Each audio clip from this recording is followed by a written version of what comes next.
என் பெயர் அன்விதா. நான் anchor green தொடக்க பள்ளியில் இருந்து வருகிறேன். இன்று நான் ஒரு திருக்குறளையும் அதனை விளக்கத்தையும் ஒரு கதையின் மூலம் கூற வந்துள்ளேன். குறள்: எப்பொருள் யார் யார்வாய் கேட்பினும் அப்பொருள் மெய்ப்பொருள் காண்பது அறிவு. கதையின் தலைப்பு: சிங்கராஜாவும் மந்திர பந்தும். ஒரு காட்டில் சிங்கராஜா, சிங்கராணி மற்ற இதர விலங்குகளும் வாழ்ந்து வந்தன. ராணியின் பிறந்த நாள் வந்தது. கரடி மாமா ஒரு ரத்தின மாலையை பரிசாக கொடுத்தது. எல்லா விலங்குகளும் ரத்தின மாலையை ஆச்சரியமாக பார்த்தன. விழா முடிந்ததும் ராணி மாலையை மேடையின் மீது வைத்துவிட்டு அனைவரையும் விருந்துக்கு அழைத்து சென்றது. திரும்பி வந்து பார்த்தபோது மாலையை காணவில்லை.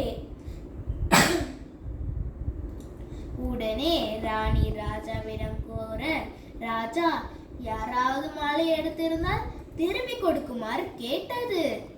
எல்லா விலங்குகளும் மற்ற விலங்குகளின் மீது மாற்றி மாற்றி பழி சுமத்தியது.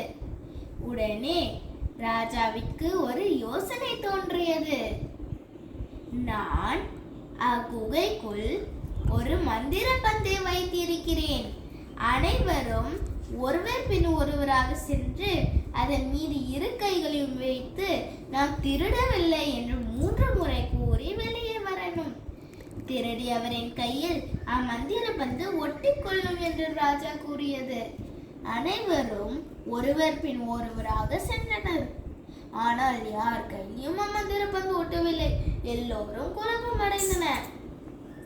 ராஜாவோ சற்றும் பதற்றமடையாமல் எல்லா விலங்குகளின் இரு கைகளையும் நீட்டுமாறு கூறி நுகர்ந்து கொண்டே வந்தது.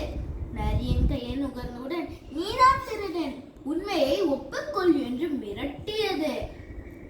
நரியும் தான் செய்த தவறை ஒப்புக்கொண்டு மாலையை திருப்பி கொடுத்தது.